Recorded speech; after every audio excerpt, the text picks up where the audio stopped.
국립현대미술관에는 백남준, 비디오 아트로 유명한 백남준 씨의 다다익선이라는 작품이 있습니다. 저도 한 번도 가본 적이 없고 본 적이 없습니다. 물론 TV로는 본 적이 있지만 우리 성도님들도 다다익선이라는 이름은 못 들어봤어도 아마도 그것은 보셨을 것 같습니다.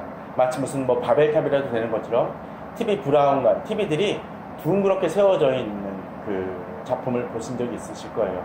그 작품들이 이제 여러 가지로 이제 빛이 나고 막 화면을 띄우는 것들을 보셨을 것입니다. 그런데 이 작품이 1988년 9월 약 1300, 약이 아니죠. 1300대의 그 TV로 만들어졌다고 합니다. 지름 7.5m에 높이 18.5m라는 거대한 크기이죠. 그것은 이제 국립현대미술관의 그 도움으로 된 유리벽처럼 유리형으로 된 그 국립현대미술관 그 천장 거의 높이까지 올라가는 장대한 모습을 보여주고 있습니다. 그런데 저는 안 가봤고 지금은 또 어떨지 모르지만 지금도 그럴 거라 생각이 되어지는데 그 작품이 사실은 그 전시가 중단된 상태라고 합니다. 그것을 철거한 게 아니라 TV 브라운관에서 나오던 화면들을 지금 송출하지 않고 있다고 합니다. 왜 그럴까요?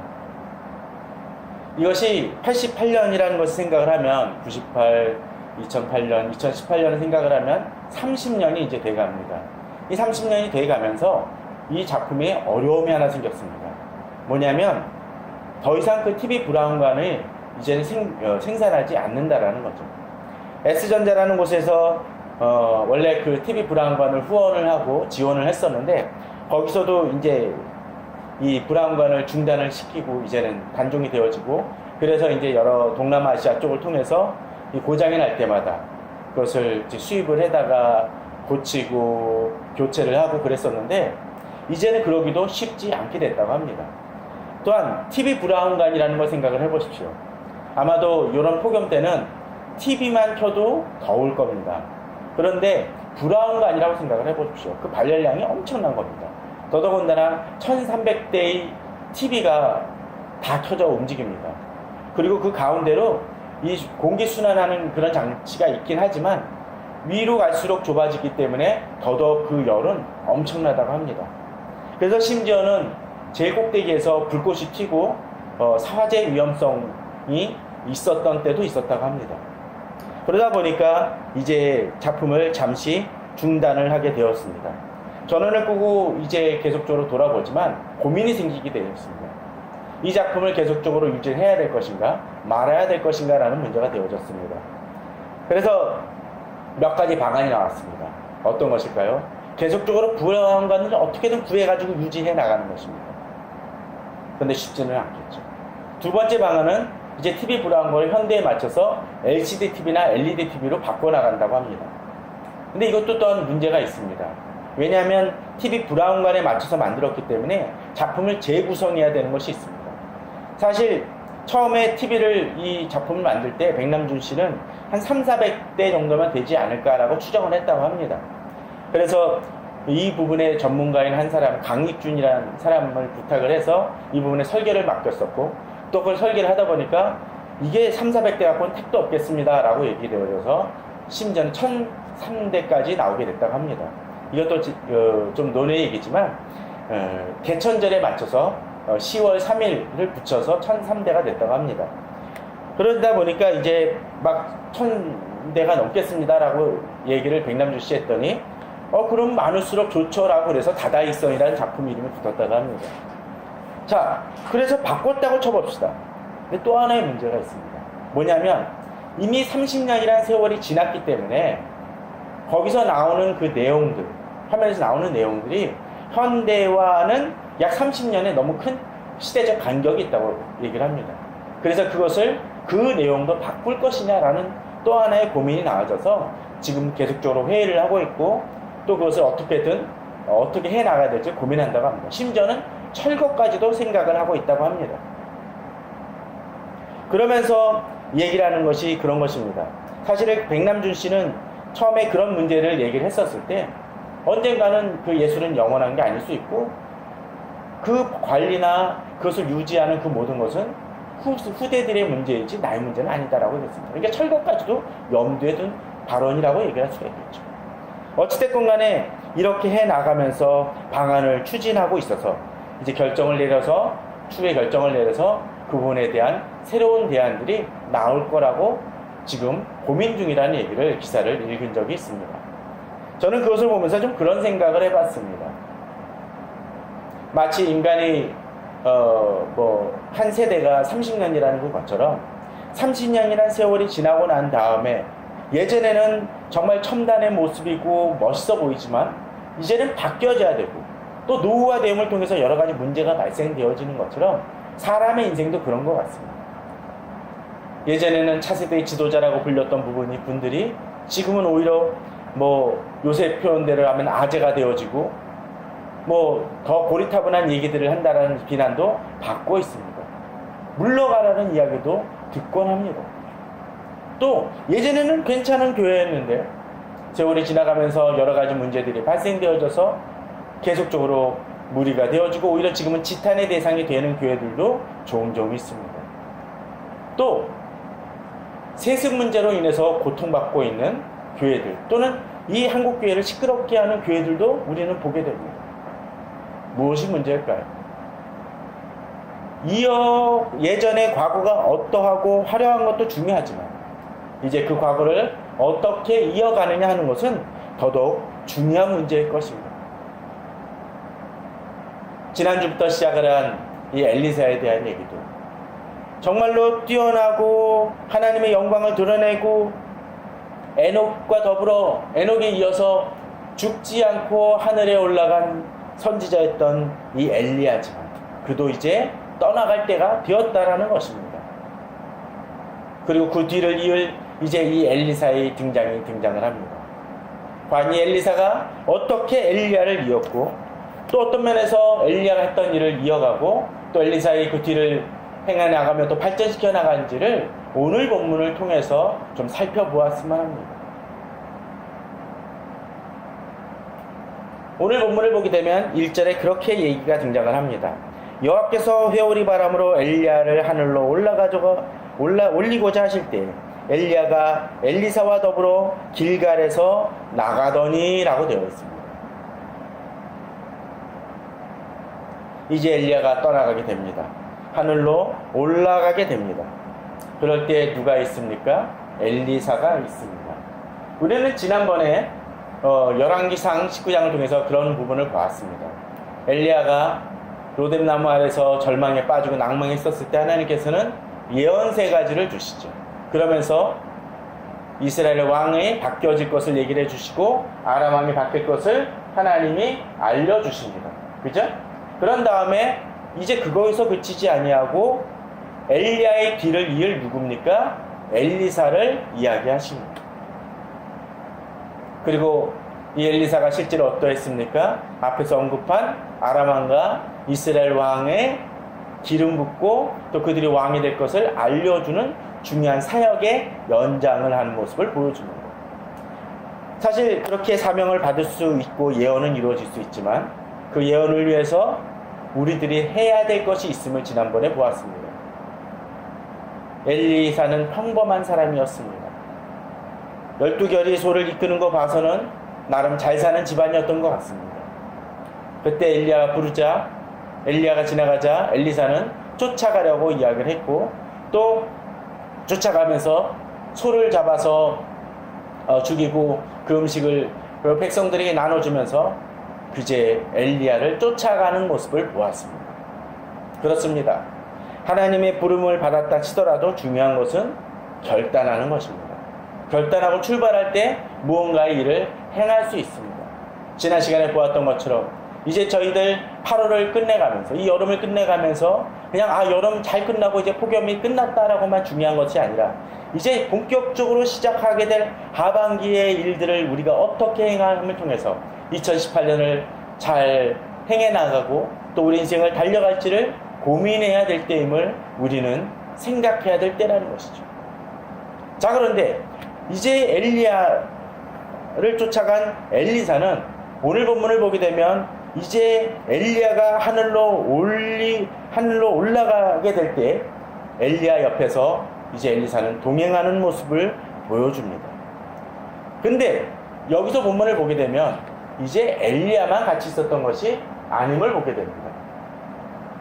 자, 오늘 1절을 보게 되면 이 구절이 나오는데 그 다음에 나오는 것이 어떤 것입니까?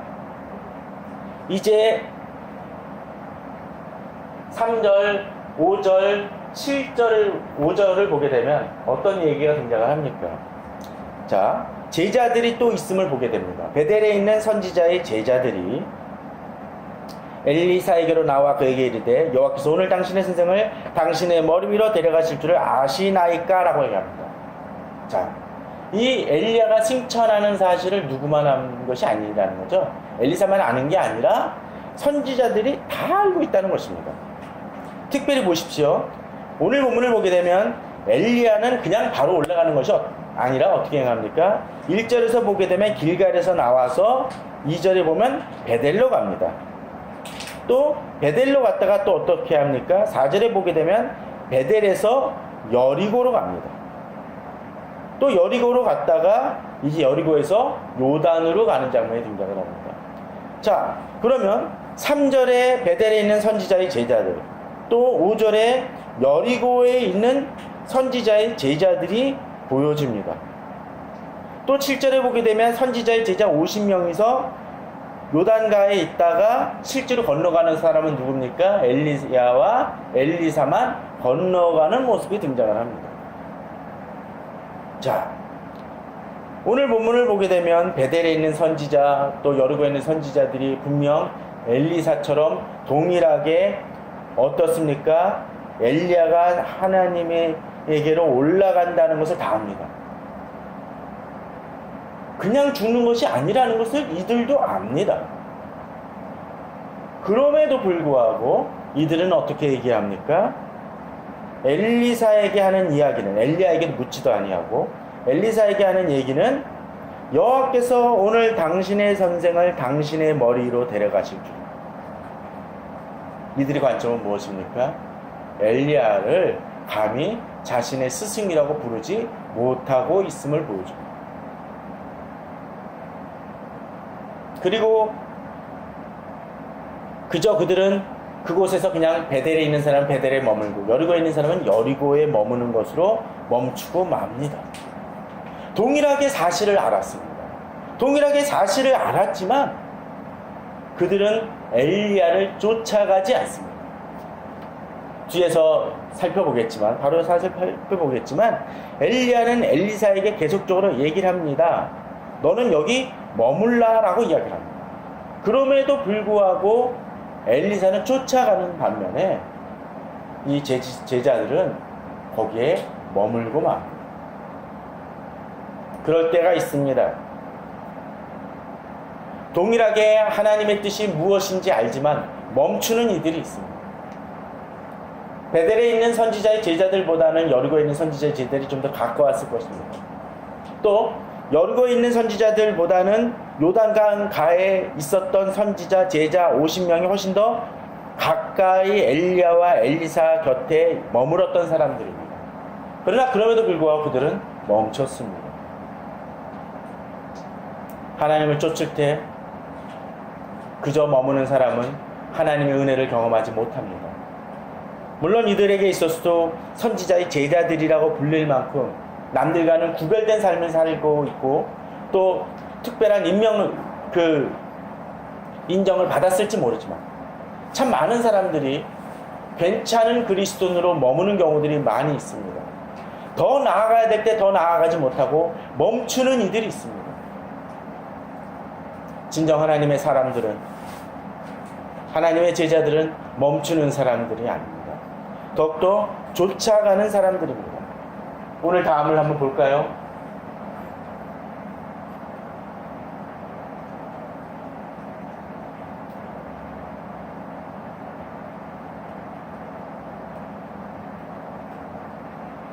자, 여기를 다시 보시도록 하겠습니다. 2절하고 4절하고 6절에 대한 내용들입니다. 어떤 내용들이 등장을 합니까? 자, 앞서 얘기를 들었던 것처럼 엘리야는 엘리사에게 이제 길갈에서 베델로 갔을 때, 또 베델에서 여리고로 갔을 때, 여리고에서 요단으로 갈 때 어떻게 이야기를 하고 있습니까? 너는 여기 머물라. 여호와께서 나를 베델로 보내시니라. 너는 여기 머물라. 여호와께서 나를 여리고로 보내시니라. 너는 여기 머물라. 여호와께서 나를 요단으로 보내시니라 라고 얘기합니다. 과연 이것은 어떤 것을 의미할까요? 하나님께서 승천 장소를 숨기실까봐 자꾸 왔다 갔다 하는 것입니까? 그것이 아니죠. 어쩌면 이러한 승천의 과정 속에서 이렇게 몇 번의 반복을 하는 것은 엘리사를 연단하시기 위함일 수 있을 것입니다. 너는 여기 머물라 했었을 때 엘리사는 어떡합니까?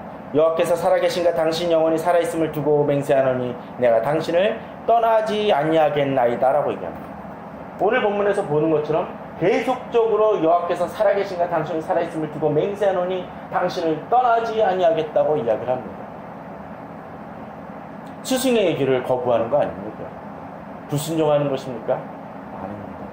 이 과정을 통해서 엘리사가 얼마나 간절하게 뒤에서 나오는 것처럼 엘리야의 뒤를 잇고자 하는 간절한 열망과 뜨거움과 영적인 그 열심이 있는지를 보여주고자 함이라는 것이죠. 어떤 때 이럴 때가 있습니다. 마치 주변 여건은 이제는 포기하고 멈추라고 이야기하는 것 같지만 더 나아가야 할 때가 있습니다. 엘리사는 끊임없이 이러한 행위를 합니다. 너는 여기 머물라라고 했었을 때, 또 장소가 자주 바뀌는 그런 환경적인 어려움이 있음에도 불구하고 그의 소신은, 그의 얘기는 동일합니다. 우리에게 이것이 필요합니다. 그런데 이러한 열심은 그저 그냥 자기의 열심과 뜨거움이 아닙니다. 오늘 본문을 보게 되면 어떻습니까?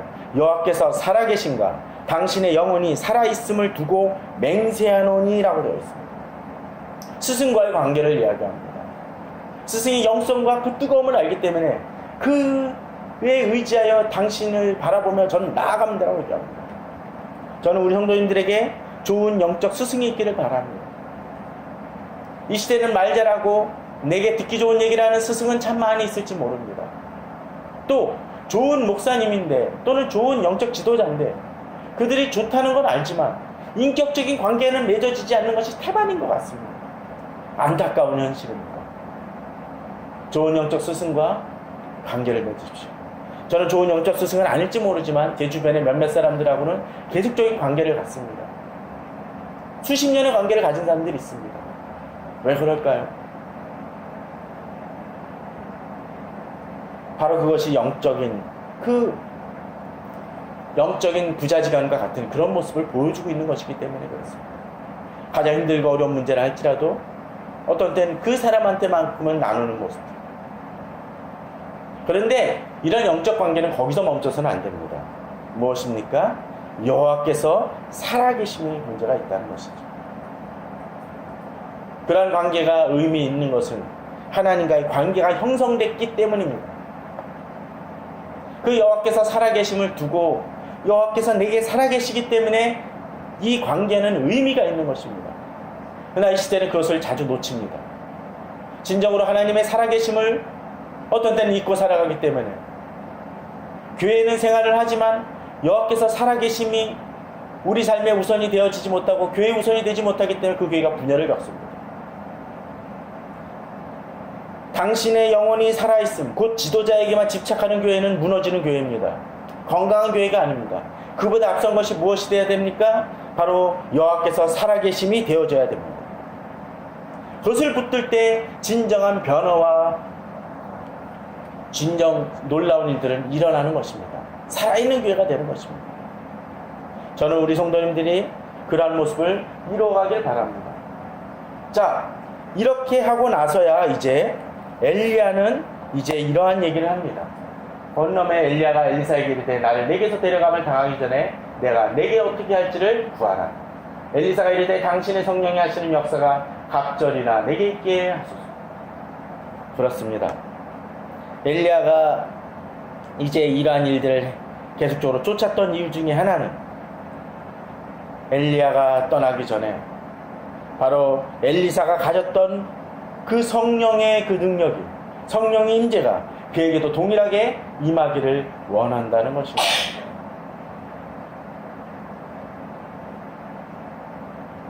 사역을 이어받고 무엇인가를 하는 것도 중요하지만 우리에게 필요한 것 중 하나는 바로 이런 것일 것입니다.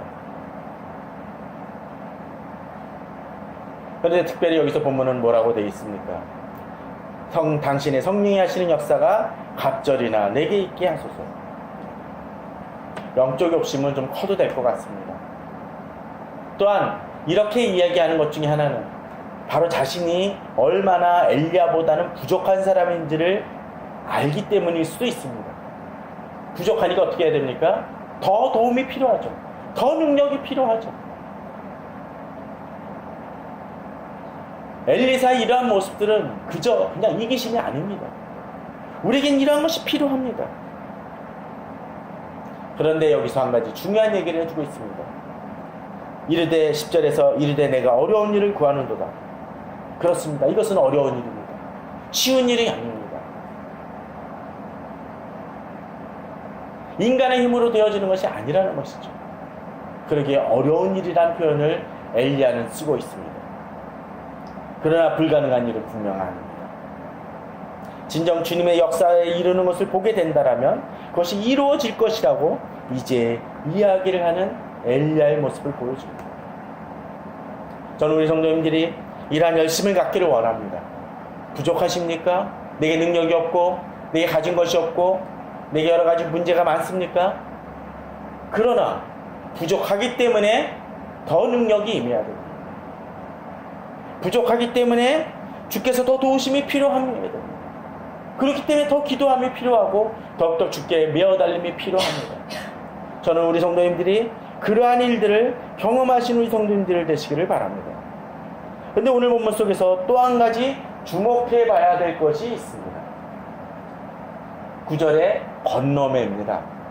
지금 요단강을 건넌 다음에 이것이 이루어진 것이죠.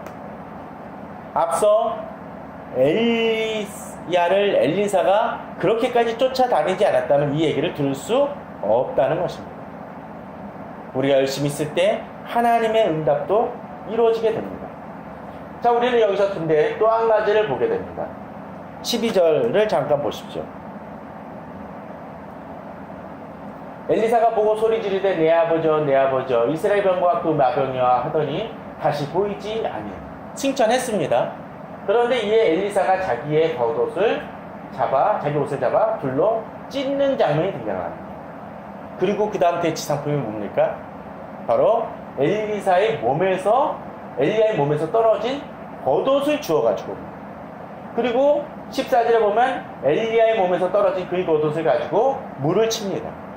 앞서 요단강을 갈릴 때 엘리야가 자기 겉옷을 둘둘 말아가지고 치니까 마른 땅이 되어졌었죠. 바로 동일한 행동을 사실은 엘리사가 행하고 있는 모습을 보여줍니다. 바로 8절에 엘리야가 겉옷을 가지고 말아 물을 치매 물이 이리저리 갈라지고 두 사람이 마른 땅 위로 건너갔던 것처럼 말이죠. 그런데 재미난 것 중에 또 하나가 있습니다. 지난주에 저희들이 열왕기상 19장을 봤었을 때 엘리야가 거기서 떠나 사밧의 아들 엘리사를 만났다고 되어 있습니다.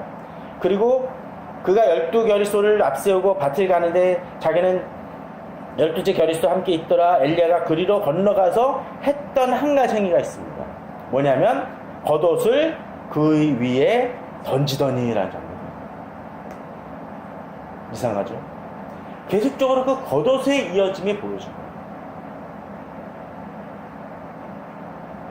그렇기 때문에 엘리사가 엘리야에게 임했던 하나님의 예언, 아람 왕과 이스라엘 왕을 기름을 붓고 또 엘리사에게 기름을 부어 선지자로 세워졌던 것처럼 이제 그 엘리야에게 주어졌던 그 왕에 대한 그 사명이 엘리사에게 주어지고, 또 그 뒤에서 나왔던 것처럼 그 하나님의 그 재앙이 이제 그 두 왕에게서 안 이루어지면 엘리사를 통해서도 이루어질 것이라고 경고했던 그 말씀이 오늘 본문 속에서 바로 그 겉옷을 통해서 이어지고 있음을 보여준다라는 것입니다.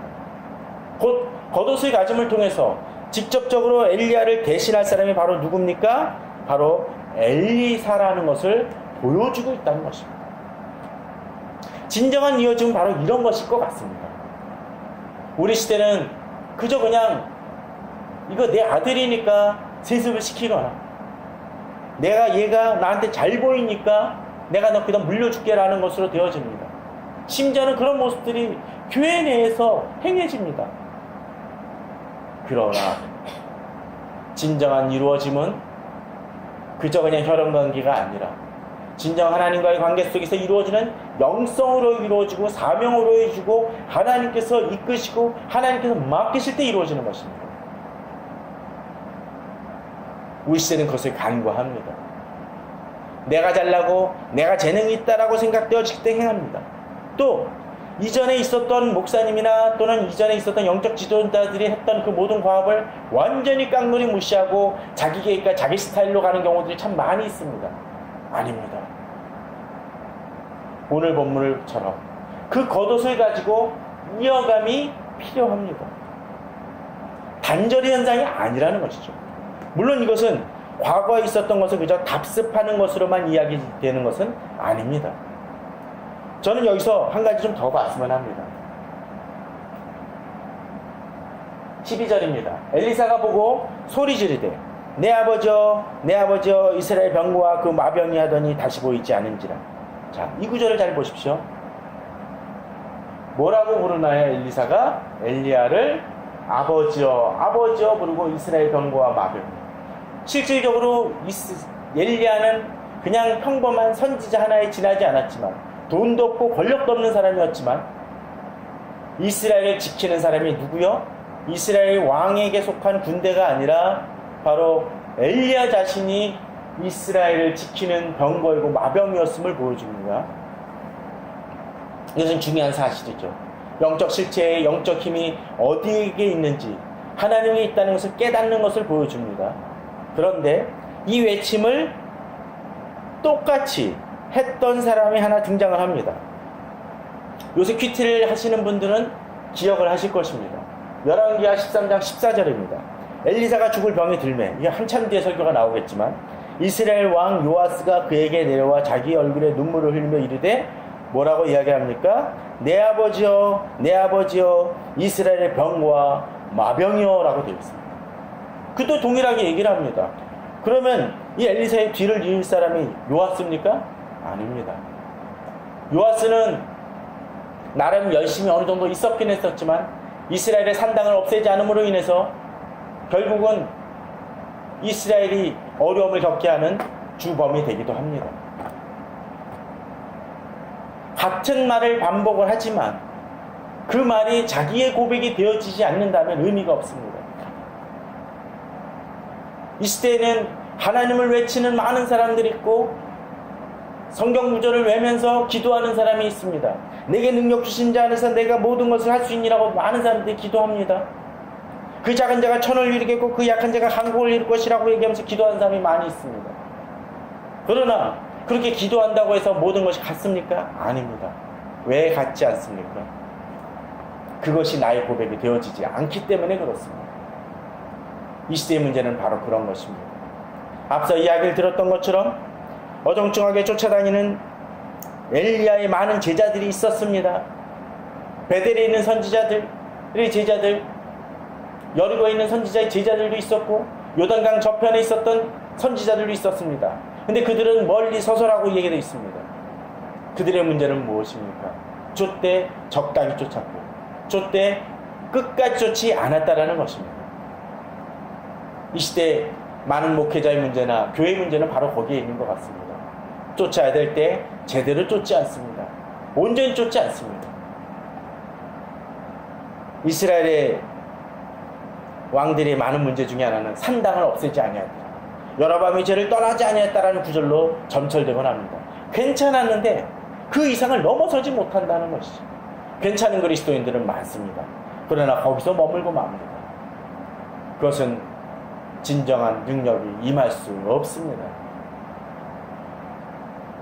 그것을 위해서 힘쓰는 우리가 되길 바랍니다.